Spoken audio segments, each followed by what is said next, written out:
Unit 1 introduction, जिसमें हम देखेंगे माइक्रो इकोनॉमिक्स चैप्टर का चैप्टर नंबर 1 इंट्रोडक्शन, जो कि आपका 4 मार्क्स का है। What is an economy? Economy क्या होती है? तो economy is a system. Economy एक ऐसा सिस्टम है जिसके थ्रू लोग, people earn their living and it provide people means to work. जो लोगों को रोजगार भी देता है और काम भी देती है और पैसा भी देती है, ताकि वो अपने रोजमर्रा की जिंदगी के लिए कमा सके, और उनको काम भी देती है इकोनॉमी। तो इकोनॉमी एक ऐसा सिस्टम है जिसके थ्रू लोग, पीपल अर्न करते हैं अपने लिविंग के लिए, और उनको वो मीन्स टू वर्क भी प्रोवाइड करवाती है। मीन्स टू वर्क यानी कि employment. To types of economy. First one is open and closed. Second one is closed. Open economy और क्लोज्ड इकोनॉमी क्या होती है? Open, which has economic relation with other countries. Open economy वो होती है जहां पर एक दूसरे दो कंट्रियों में इंपोर्ट एक्सपोर्ट हो रहा होता है, ठीक है। और क्लोज्ड इकोनॉमी वो होती है जहां पर इंपोर्ट एक्सपोर्ट कुछ नहीं हो रहा होता, जो हो रहा होता है देश के अंदर ही हो रहा होता है। यहाँ पर आप एग्जांपल ले सकते हो ओपन इकोनॉमी का। जैसे हमारी इंडिया ओपन इकोनॉमी है, उसके रिलेशन, इकोनॉमिक रिलेशन चाइना के साथ भी है, उसके अमेरिका के साथ भी है, रूस के साथ भी है। लेकिन क्लोज्ड इकोनॉमी का आप एक नॉर्थ कोरिया, इसका सबसे बेहतरीन एग्जांपल है, जिसके रिलेशन किसी भी बाहरी कंट्रीज के साथ नहीं है, ठीक है। जो अपनी सर्वाइविलिटी खुद के लिए डिपेंड है, खुद से ही वो सब चीज़ बनाते हैं और वही कंज्यूम करते हैं। उनका किसी दूसरे देश से इंपोर्ट एक्सपोर्ट का कोई रिश्ता नहीं है, उसको बोलते closed economy.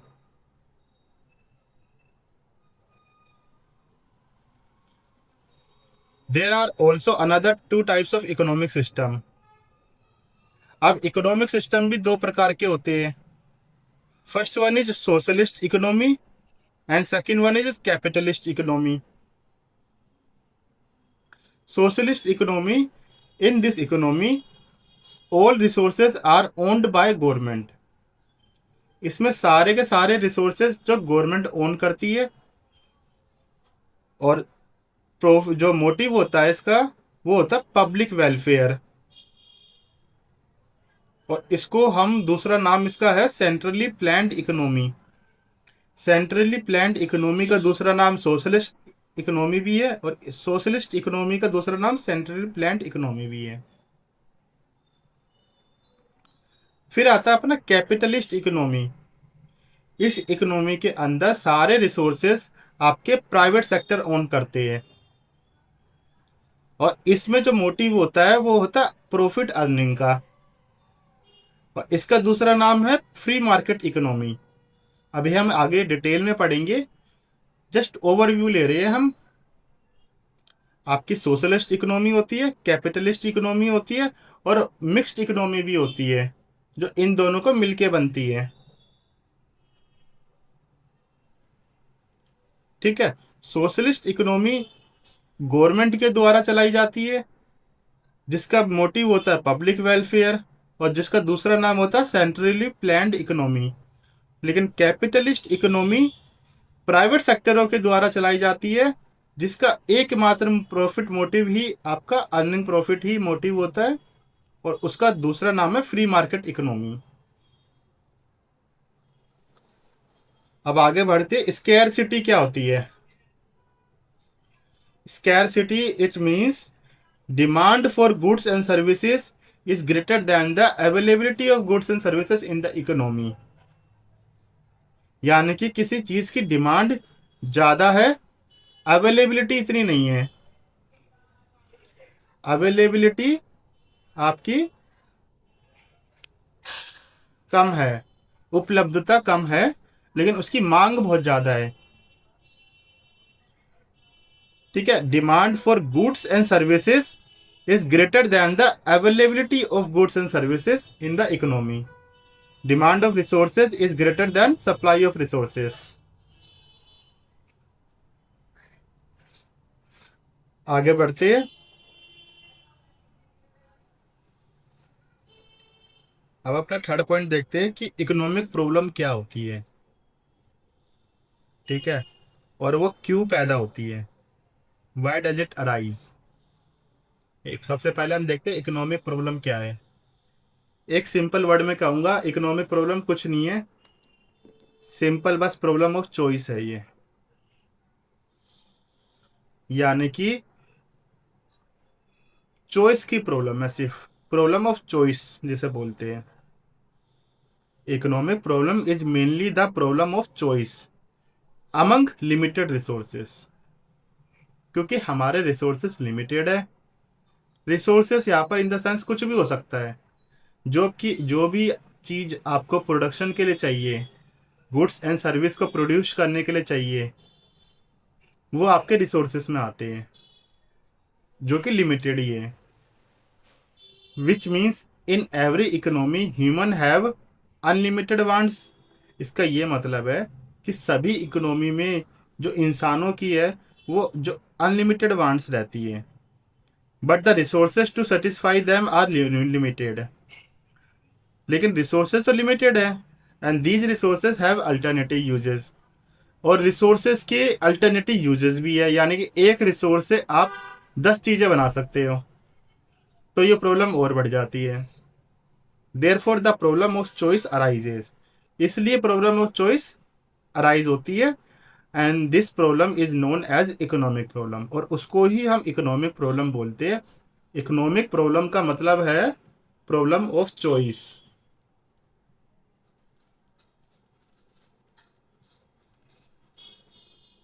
Economic problem equals to problem of choice. अब ये क्यों अराइज होती है, तो फर्स्ट पॉइंट है लिमिटेड रिसोर्सेस। क्योंकि लिमिटेड रिसोर्सेस है इकोनॉमी के अंदर, रिसोर्सेज इन आप लगा लो land, labour, capital, entrepreneur, time, है ना, ये सब रिसोर्सेस है, रॉ मटेरियल, सब रिसोर्सेस है जो कि आपके प्रोडक्शन के काम आते हैं। The resources available in the economy are limited in supply as compare to the demand. Demand ज़्यादा है, सप्लाई कम है। Scarcity is universal. स्केर्सिटी पूरे वर्ल्ड पे आपकी अप्लाई होती है कि हर चीज़ स्केयर है, and applies to all individual. हर इंडिविजुअल पे भी अप्लाई होती है, हर ऑर्गेनाइजेशन पे, हर कंट्री पे भी। There would have been no economic problem if resources in the economy are not scarce. Economic problem जब ही खत्म होगी जब इकोनॉमी के अंदर रिसोर्सेस आपके भरपूर होंगे, और जो कि हो नहीं सकता ऐसा, क्योंकि लिमिटेड रिसोर्सेस है।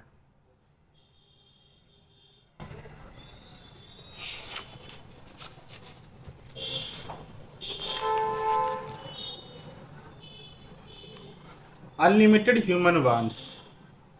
अनलिमिटेड ह्यूमन वांट्स का क्या मतलब है, यानी कि जो इंसानों की इच्छाएं है वो अनलिमिटेड है। Human wants are never ending, they can never be fully satisfied. As soon as one want is satisfied, जैसे जैसे हम एक इच्छा को पूरा करेंगे, अनदर वांट इमर्जेस, दूसरी इच्छा आपकी जागृत हो जाएगी। These unlimited wants keeps on increasing, ये और बढ़ती जाती है, और can't be satisfied with limited resources. Limited resources तो ये पूरी नहीं होने वाली।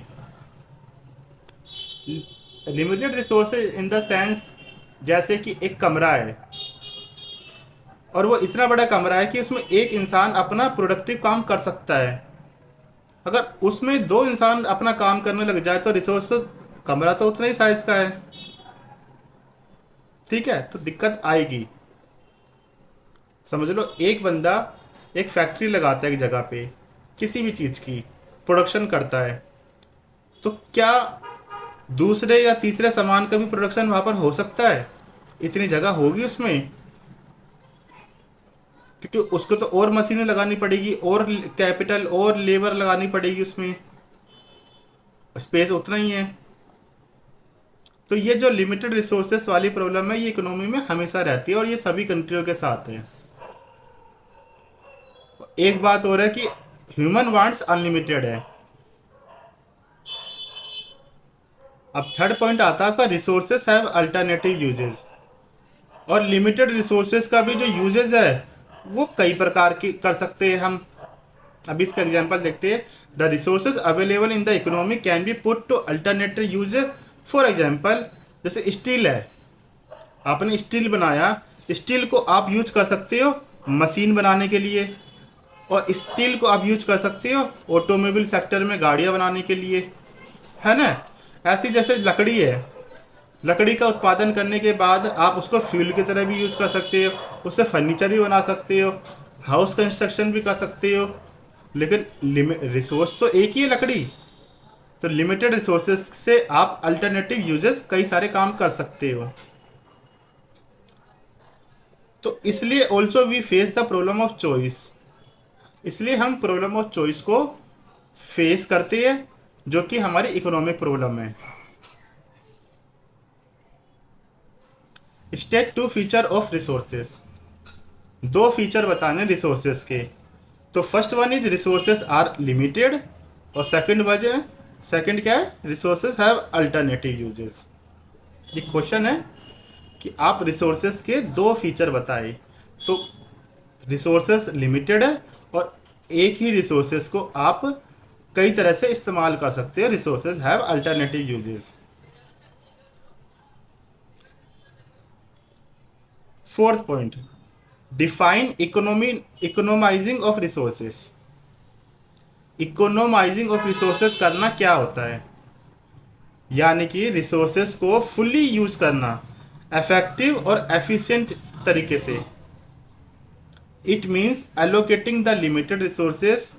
इसका मतलब ये है कि लिमिटेड रिसोर्सेस को इस प्रकार यूज करना that economy produces maximum goods and services, कि एक economy maximum goods and services को बना पाए to satisfy human wants.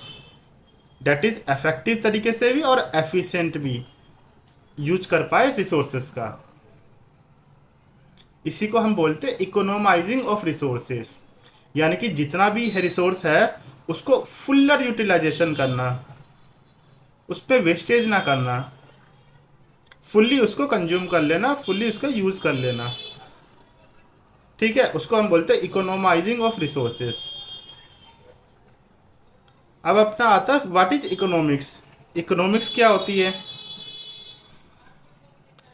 Economics is a subject, ये सब्जेक्ट है which study of how individual and society makes choice, जो कि स्टडी करता है, जो कि हमें बताता है कि कैसे एक सिंगल बंदा और पूरी सोसाइटी मिलके कैसे चॉइस करती, कैसे फैसले लेती है, उनका माइंडसेट क्या होता है सोचने समय, फैसले लेते समय।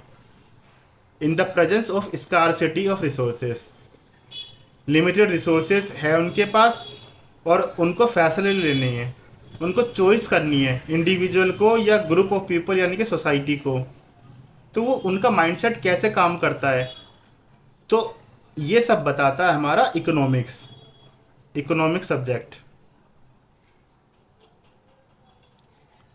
And how level of national income and employment are determined and what determine their growth. और कैसे हम नेशनल इनकम निकालेंगे देश की, और कैसे हम एम्प्लॉयमेंट का जो लेवल पता करेंगे।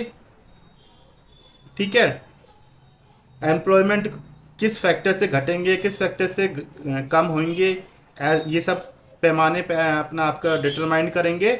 और उनको ग्रोथ कैसे करवाए,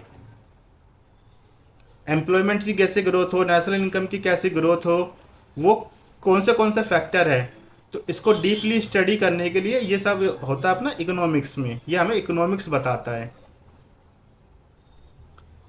जो हमारा यहाँ तक था इससे एंड से पहले कि study of how individual and society make choices in the presence of scarcity of resources, ये था अपना आपका माइक्रो इकोनॉमिक्स। और जब हम स्टडी करते इन नेशनल इनकम की, एम्प्लॉयमेंट की और उनसे रिलेटेड ग्रोथ की, तो ये जो हमारी जो पढ़ाई है ये है हमारी मैक्रो इकोनॉमिक्स की पढ़ाई। इससे पहले जो हमारी पढ़ाई थी माइक्रो इकोनॉमिक्स की पढ़ाई थी। तो इकोनॉमिक्स की दो ब्रांचेस है, माइक्रो और मैक्रो। ठीक है, यहाँ पर लिखा भी है टू ब्रांचेस ऑफ इकोनॉमिक्स, क्या है, माइक्रो और मैक्रो। जो अभी हम पढ़ रहे हैं वो माइक्रो इकोनॉमिक्स पढ़ रहे हैं। Define micro economics. The term micro in English language has been derived from Greek word mikros, जिसका मतलब होता है स्मॉल। ये मिक्रोस से निकला है, जिसका जो इंग्लिश में मीनिंग है स्मॉल है। Micro economics is that branch of economics. Micro economics एक ऐसी ब्रांच है इकोनॉमिक्स की, दो ब्रांच है ना, माइक्रो और मैक्रो। तो माइक्रो एक ऐसी ब्रांच है इकोनॉमिक्स की जो कि डील करती है, जो कि किस में डील करती है कि इंडिविजुअल इकोनॉमिक यूनिट में, इंडिविजुअल लेवल पे वो पढ़ाई करवाती है। जैसे कि एक कंज्यूमर और एक प्रोड्यूसर कैसे सोचते हैं, उनका बिहेवियर कैसा होता है। एक कंज्यूमर क्या सोचेगा जब वो सामान खरीदने जाएगा, अपनी इनकम से, जब वो अपनी लिमिटेड इनकम से जब वो कोई सामान खरीदने जाएगा तो उसे मैक्सिमम सेटिस्फेक्शन कैसे मिले, तो वो उसकी चॉइस करने का तरीका क्या होगा, उसका माइंडसेट क्या होगा, वो बताता है। और प्रोड्यूसर जो कि गुड्स एंड सर्विस प्रोड्यूस करते हैं, तो प्रोड्यूस करते समय उसका माइंडसेट कैसे होगा कि ज़्यादा से ज़्यादा कैसे प्रॉफिट निकाला जाए, लागत अपनी कम कैसे किया जाए। तो ये सब उसका माइंडसेट हमें जो बताता है वो बताता है माइक्रो इकोनॉमिक्स। तो ये हमें कंज्यूमर और प्रोड्यूसर बिहेवियर के बारे में बताता है माइक्रो इकोनॉमिक्स। इसका दूसरा नाम प्राइस थ्योरी भी है। माइक्रो इकोनॉमिक्स को हम प्राइस थ्योरी भी बोलते हैं। Micro economics deals with allocation of resources, यानी कि रिसोर्स को पुट करना, यूज करना with a view to achieving economic objective. आपका इकोनॉमिक ऑब्जेक्टिव पूरा हो, ऐसे रिसोर्सेस को इस्तेमाल करना। फॉर एग्जाम्पल इंडिविजुअल डिमांड, यानी कि एक बंदे की, एक पर्सन की डिमांड के बारे में बताएगा। मार्केट डिमांड के बारे में बताए, सोसाइटी की क्या मांग है, मार्केट की डिमांड क्या है वो बताएगा। Market demand of a commodity, एक पार्टिकुलर कमोडिटी की क्या डिमांड है, कैसे डिमांड काम करती है, इसमें हम ये पढ़ेंगे। और प्राइजेस ऑफ कमोडिटी कैसे डिटरमाइन करते हैं, कौन डिटरमाइन करता है, क्या फैक्टर होते हैं डिटरमाइन करने के, वो सब चीज़ें हम देखेंगे। कि किसी एक कमोडिटी, जैसे एक सपोज करो साबुन, इस साबुन का प्राइस एक 10 रुपये है जैसे, तो वो 10 रुपये ही क्यों है, किसने तय करा वो 10 रुपये होना चाहिए साबुन का प्राइस, तो वो कैसे फैक्टर, क्या क्या फैक्टर रहेंगे, तो ये सब चीज़ें हम पढ़ते हैं इसमें। It's scope of study is follows. इसमें 3 प्रकार की चीज़ें पढ़ी जाती है जो कि हम देख चुकी है। अब एक और चीज़ देखें, थ्योरी ऑफ कंज्यूमर बिहेवियर। हमें थ्योरी ऑफ कंज्यूमर बिहेवियर पढ़ना, कंज्यूमर का व्यवहार समझना होता है, जिसको हम थ्योरी ऑफ डिमांड भी बोलते हैं। कंज्यूमर, उपभोक्ता का हमें माइंडसेट समझना होता है इसमें, कि खरीदते समय वो क्या सोचता है, चॉइस कैसे करता है वो अपनी, ताकि उसको मैक्सिमम सेटिस्फेक्शन मिले। और जब theory of producer behaviour, producer की क्या बिहेवियर रहेगा, प्रोड्यूसर यानी कि गुड्स एंड सर्विस को प्रोड्यूस करने वाले का माइंडसेट क्या होगा, उसको हम बोलते हैं थ्योरी ऑफ सप्लाई भी। कंज्यूमर बिहेवियर को हम बोलते हैं theory of demand, demand theory. और प्रोड्यूसर बिहेवियर को हम बोलते हैं theory of supply, supply theory. इसमें थर्ड एक और पॉइंट आता है थ्योरी ऑफ प्राइस डिटर्मिनेशन, यही प्राइस ऑफ कमोडिटी निकालना। तो प्राइस कैसे डिटरमाइन होगा इसके बारे में हम पढ़ेंगे। किसी भी चीज़ की, किसी भी कमोडिटी का कैसे प्राइस डिटरमाइन होगा, कैसे प्राइस निकाला जाएगा, उस चीज़ के बारे में हम माइक्रो इकोनॉमिक्स में पढ़ेंगे। अब आपका आता है macro economic. Define macro economics.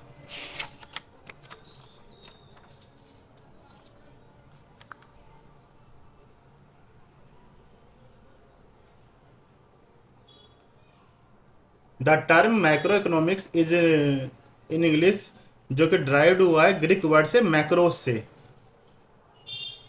ठीक है, जिसका मतलब होता है लार्ज यानी कि बड़ा। Macro economics is that branch of economics which studies the economy as a whole. Macro economy economics की ऐसी ब्रांच है जो कि स्टडी करती है इकोनॉमी एज ए होल, जैसे पूरी इकोनॉमी को एज ए होल वो स्टडी करती है। ये हमारा इंडिया है,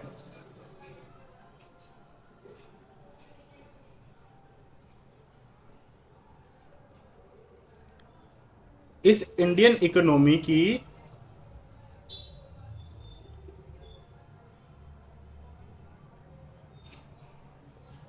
इस इंडियन इकोनॉमी को मैक्रो इकोनॉमी पूरे तरीके से पढ़ती है। वो छोटे छोटे सेक्टर पे काम नहीं करती माइक्रो की तरह, कि यहाँ पर इस एरिया में डिमांड कितनी है, सप्लाई कितनी है, इस एरिया में कितनी डिमांड सप्लाई है, या इस एरिया में कितनी डिमांड सप्लाई है पर्टिकुलर गुड्स की, या इस एरिया में क्या डिमांड सप्लाई है। वो पूरे देश की डिमांड और सप्लाई को पढ़ती है मैक्रो। पूरे देश की इकोनॉमी को उसमें पढ़ा जाता है। जैसे कि aggregate demand, aggregate supply, saving saving और इन्वेस्टमेंट, ये सारे टॉपिक हमारे आते हैं इसमें। अच्छा, इसका दूसरा नाम क्या है मैक्रो इकोनॉमी का? मैक्रो इकोनॉमी को इनकम एंड एम्प्लॉयमेंट थ्योरी भी बोलते हैं। Income, output and employment theory, ठीक है, जिसको हम इनकम एंड एम्प्लॉयमेंट थ्योरी भी बोल सकते हैं। तो ये इसका मैक्रो इकोनॉमी का दूसरा नाम है। इसमें हम नेशनल इनकम के बारे में पढ़ेंगे, यानी कि पूरे देश की आय के बारे में निकालना, पूरे देश की इनकम निकालेंगे इसमें। इसमें हम एम्प्लॉयमेंट के बारे में पढ़ेंगे, theory of employment, theory of money पढ़ेंगे इसमें हम, यानी कि मनी फ्लो कैसे कैसे अफेक्ट करता है इकोनॉमी को। ये सब 12th की बातें, आपका जो मैक्रो आएगा वो 12th में आएगा। अभी हम माइक्रो पे फोकस करेंगे, पर इन जनरल आपको पता होना चाहिए कि मैक्रो में आपको क्या पढ़ना है। इसमें देखेंगे हम theory of general price level, यानी कि इन्फ्लेशन डिफ्लेशन, ये सब चीज़ें हम इसमें पढ़ते हैं। जनरल प्राइस लेवल यानी कि तेजी मंदी जो आती है, कहते हैं इन्फ्लेशन इतने दर से बढ़ गई, डिफ्लेशन आ गई, इन्फ्लेशन आ गई, तो ये सब चीज़ें हम इसमें पढ़ेंगे। अब माइक्रो का और मैक्रो का डिफ्रेंशिएट देख लेते हैं। माइक्रो इकोनॉमी ऐसी इकोनॉमिक्स का पार्ट है जो कि स्टडी करता है बिहेवियर ऑफ इंडिविजुअल, जो कि इंडिविजुअल के बिहेवियर को पढ़ता है, और ये जो है behaviour of aggregates of the economy as a whole पढ़ता है, ठीक है। इसमें एग्रीगेट पढ़ाया जाता है, एग्रीगेट यानी कि पूरा संपूर्ण अपने आप में ही। हम Indian economy as a whole पढ़ते हैं इसमें, और इसमें हम इंडिविजुअल यूनिट को पढ़ते हैं। इनके टूल्स क्या है? तो इनके टूल्स है demand and supply. Demand and supply tools है माइक्रो इकोनॉमिक्स के, और इसके जो मैक्रो के टूल्स है वो है aggregate demand and aggregate supply. Objective क्या है माइक्रो का? माइक्रो का ऑब्जेक्टिव है कि प्राइस ऑफ कमोडिटी को डिटरमाइन करना, यानी कि उसको निकालना, और फैक्टर्स ऑफ प्रोडक्शन को निकालना, ठीक है। इसका ऑब्जेक्टिव है it aims to determine price of a commodity और फैक्टर्स ऑफ प्रोडक्शन। और इसके क्या आपके ऑब्जेक्टिव रहते हैं? It aims to determine income and employment level of the economy. इसमें आपकी इनकम और एम्प्लॉयमेंट लेवल निकालनी होती है, वो हम निकालते हैं, वो इसका ऑब्जेक्टिव रहता है। एग्रीगेशन, तो it involves limited degree of aggregation. इसमें ज़्यादा एग्रीगेशन नहीं होता, इसमें हम ज़्यादा जोड़ नहीं होता इसमें, कि ज़्यादा लंबा चौड़ा कोई हिसाब नहीं होता, इसलिए लिमिटेड डिग्री ऑफ एग्रीगेशन होती है। और इसमें मैक्रो में आपका हाईएस्ट डिग्री ऑफ एग्रीगेशन होती है। अजम्पशन, हम अजम्पशन यानी कि क्या मान के चलते हैं, तो it assumes that macro variable remain constant. इसमें मैक्रो वेरिएबल को हम कांस्टेंट मान लेते हैं कि वो है नहीं। जब हम माइक्रो करेंगे तो मैक्रो नहीं है, और जब हम मैक्रो करेंगे तो माइक्रो को हम कह देते हैं कि कांस्टेंट है, नहीं है वो। इट एज्यूम्स, ये एज्यूम कर लेती है कि micro variable remain constant. Alternate name, इनके दूसरे नाम क्या है? माइक्रो को तो हमने बताया था प्राइस थ्योरी बोलते हैं, और मैक्रो का है income and employment theory. For example, micro के एग्जाम्पल क्या है? डिमांड बाय कंज्यूमर, एक कंज्यूमर की डिमांड के बारे में पढ़ेंगे। प्राइस डिटर्मिनेशन ऑफ कमोडिटी, एक कमोडिटी का कैसे प्राइस डिटरमाइन करेंगे उसके बारे में पढ़ेंगे। मार्केट की डिमांड के बारे में पढ़ेंगे, या सप्लाई बाय ए फर्म यानी कि प्रोड्यूसर बिहेवियर के बारे में पढ़ेंगे। ऐसे ही मैक्रो में हम क्या पढ़ेंगे? नेशनल इनकम के बारे में, एग्रीगेट डिमांड के बारे में, एग्रीगेट सप्लाई के बारे में, और अनएम्प्लॉयमेंट के बारे में। ठीक है।